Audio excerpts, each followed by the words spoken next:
बचपन से ही हम औरतों की एक कंडीशनिंग होती है। हमें सिखाया जाता है कि चुप रहने से सब ठीक हो जाता है। और सच में मेरा भी यही मानना था कि चुप रहने से सब ठीक हो जाता है। इसमें गलती किसी की नहीं है, ना हमारे बड़े बुजुर्गों की, ना हमारे पेरेंट्स की और ना हमारी। शायद वो ज़माना ही ऐसा रहा होगा जहाँ चुप रहना समझदारी था। लेकिन आज ज़माना बदल चुका है, लोग बदल चुके हैं, रिश्तों के मायने बिल्कुल बदल चुके हैं। और इस एक बात को मैं बहुत अच्छी तरीके से समझ चुकी हूँ कि चुप रहने से कुछ भी ठीक नहीं होता, बल्कि बहुत कुछ बिगड़ जाता है। इस बात को केवल मैं नहीं कह रही हूँ, बल्कि मैंने इस टॉपिक पर पढ़ा है, बहुत से लोगों के अनुभवों को समझा है, सुना है, और तब जाकर के इस एक टॉपिक पर वीडियो बना रही हूँ। सच में अपनी ज़िंदगी में कुछ बदलना चाहती हैं तो पेन और पेपर के साथ मेरी इस वीडियो को देखिए। एक भी पॉइंट यदि हेल्पफुल लगे तो उसे नोट डाउन कीजिए, क्योंकि आज जो बातें हम करने वाले हैं वो सिर्फ सुनने के लिए नहीं, वो समझने के लिए और लिखने के लिए भी है। पॉइंट नंबर 1, चुप रहना इज इक्वल टू शांति। मुझे नहीं लगता। हमें ये हमेशा सिखाया गया है कि चुप रहने से शांति बनी रहती है, और हमें लगता है कि अगर हम कुछ नहीं कहेंगे तो झगड़ा नहीं होगा, बात आगे नहीं बढ़ेगी, माहौल खराब नहीं होगा। लेकिन सच तो ये है कि हर जगह पर चुप रहना किसी भी समस्या का समाधान नहीं हो सकता। हर जगह चुप रह जाने से समस्या बाहर नहीं आती, बल्कि हमारे अंदर बैठ जाती है। अंदर ही अंदर घुटन होने लगती है, और इस घुटन का सबसे बड़ा असर हमारे ऊपर होने लगता है। जब हम किसी बात को लेकर लगातार चुप रहने लगते हैं, जैसे कोई बात बुरी लगी हो, किसी का व्यवहार चुभ गया हो, या बहुत थक गए हों, तो ऊपर से तो हम शांत दिखते हैं, लेकिन अंदर ही अंदर एक घुटन होने लगती है। धीरे धीरे वही घुटन चिड़चिड़ापन बन जाता है, गुस्सा बन जाता है, और कभी कभी तो बिना वजह रोने की आदत। रियल लाइफ एग्जाम्पल देती हूँ। जॉइंट फैमिली से रिलेटेड बहुत सारे कमेंट आते हैं। बिना नाम लिए हुए अपनी एक व्यूअर्स के बारे में बताती हूँ। पिछले 10 दिनों से इनका लगातार कमेंट आ रहा है। मेंटली बहुत डिस्टर्ब फील कर रही हैं। चूँकि इनकी जॉइंट फैमिली है, घर में काम बहुत है, घर के सारे कामों की जिम्मेदारी इनके ऊपर है, थोड़ा बहुत ही कोई घर में हाथ बटाता है। 23 लोगों की फैमिली है, सुबह से शाम तक काम करते करते इनकी हालत ख़राब हो जाती है। लेकिन इन्होंने कभी भी अपने लिए बोलना नहीं सीखा, अंदर ही अंदर घुट रही हैं। इन्होंने मुझे इंस्टाग्राम पर मैसेज किया है। यदि इनकी परमिशन होगी तो कम्युनिटी पोस्ट में मैं इनके मैसेज को डालूंगी। ये एक सीधी सादी सी बहू है जो बिना बोले डर से सबकी जिम्मेदारी उठाती हैं, सुबह से रात तक घर का काम करती हैं, और किसी से कभी भी नहीं कहती कि मैं थक गई हूँ, मुझे भी मदद चाहिए। जब तक ये चुप थी, लोगों ने कभी नहीं सोचा कि ये भी थक सकती है, इसे भी मदद की ज़रूरत है। लोगों ने बस इतना मान लिया है कि ये इनका काम है और ये अपना काम कर रही हैं। हर जगह बोलने की ज़रूरत नहीं होती, लेकिन जो चीज़ें आपसे जुड़ी हुई हैं वहाँ आवाज़ उठाना ज़रूरी होता है। लगातार चुप रह जाने से हमारा सेल्फ रिस्पेक्ट अपनी नज़रों में गिर जाता है। एक बात क्लियर कर दूं कि चुप रहना और घुटन में जीना दोनों अलग अलग चीज़ें होती हैं। कई बार चुप रह जाना हमारी स्ट्रेंथ होती है। जब बात बिल्कुल छोटी सी हो, सामने वाला समझदार हो, हमें पता हो कि बोलने से कुछ भी नहीं बदलेगा। लेकिन घुटन एक अलग चीज़ होती है। घुटन तब होती है जब कोई बार बार दिल को दुखाता है। हम उसे कहना चाहते हैं, लेकिन डर के मारे हर बार चुप रह जाते हैं, और यही बातें हमारे मन में बैठने लगती हैं, और ये हमारी सेल्फ रिस्पेक्ट को कम कर देती है। जब हम बार बार अपनी ज़रूरत, अपनी बात, अपनी तकलीफ़ को दबाते हैं, तो एक दिन ऐसा आता है जब हम दूसरों से नहीं, बल्कि खुद से शिकायत होने लगते हैं। खुद से कहने लगते हैं कि मैंने क्यों नहीं कहा, मैंने खुद के लिए क्यों नहीं कहा। बहुत सारी बातें मेरी रियल लाइफ एग्जाम्पल है जो मैंने सीखी है।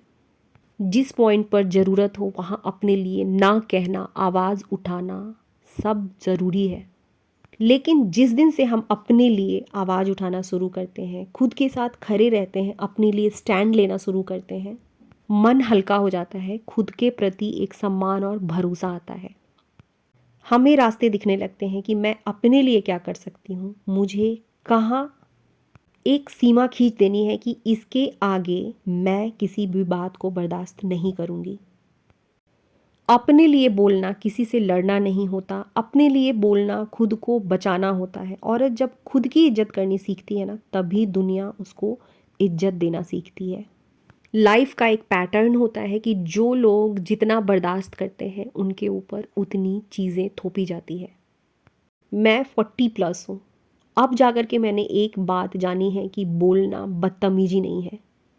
अपनी बात रखना, अपने पॉइंट को बताना, अपनी थकान को बताना बदतमीजी नहीं है। भले ही अपने पॉइंट को रखने में आपको भीतर से कितना भी डर लगे, लेकिन अपने लिए, अपनी सेल्फ रिस्पेक्ट के लिए सामने वालों की नज़रों में नज़रें डालकर बिना डरे एक बार कहना ज़रूरी है। अपनी बात को, अपनी थकान को रखना ज़रूरी है। अपनी थकान बताना नखरे नहीं है, सेल्फिश होना भी नहीं है। हर इंसान को खुद के लिए खुद ही खड़ा होना पड़ता है।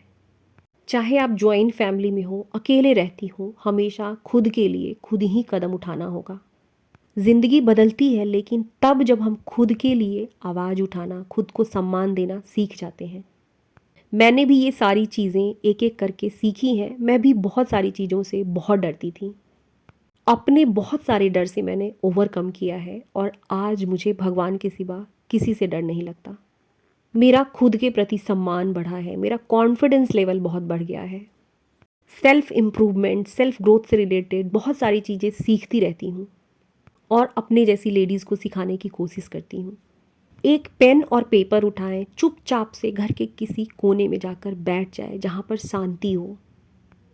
अपने बारे में लिखें, आपको अपने लिए कौन सा कदम उठाना है, किस बात से आपको डर लगता है, किस जगह पर आप बोलना चाहती हैं लेकिन चाह कर भी बोल नहीं पाती हैं। मुझे कितना भी मैसेज कर लीजिए, मैं कितना भी समझा दूं, लेकिन आपको अपने डर का सामना खुद करना है। नेक्स्ट पॉइंट बहुत पावरफुल है, सॉफ्ट बोलना सीखिए। हर जगह चिल्लाना ज़रूरी नहीं है, लेकिन पूरी तरीके से चुप रह जाना भी ज़रूरी नहीं है। शांत और साफ लफ्ज़ों में अपनी बात रखना सीखिए। शांत मन एक शक्तिशाली मन होता है।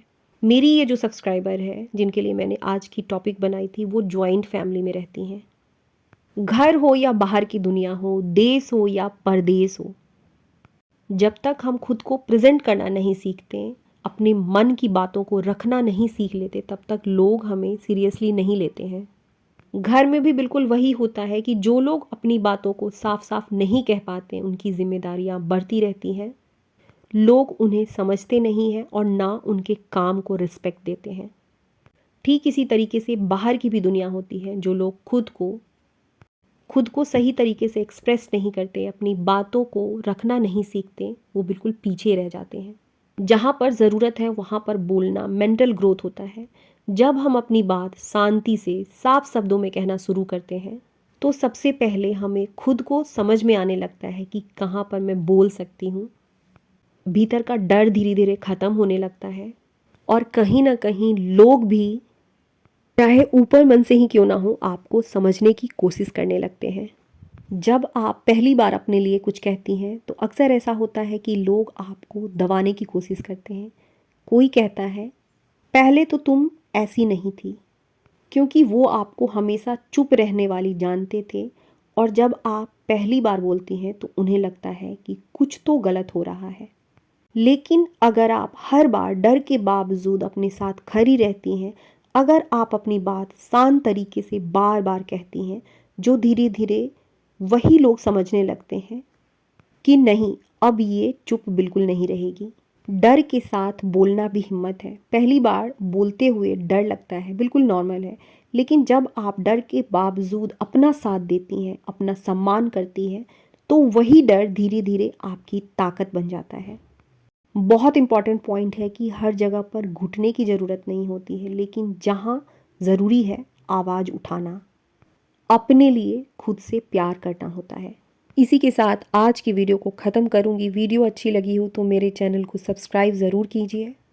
इसी के साथ आज की वीडियो को ख़त्म करूँगी। आप सबसे फिर मिलूँगी अगली वीडियो में। तब तक के लिए आप सबको श्वेता का प्यार भरा नमस्कार। आज बाहर बहुत अच्छी धूप है, अब जाऊँगी, धूप में थोड़ी देर बैठूँगी।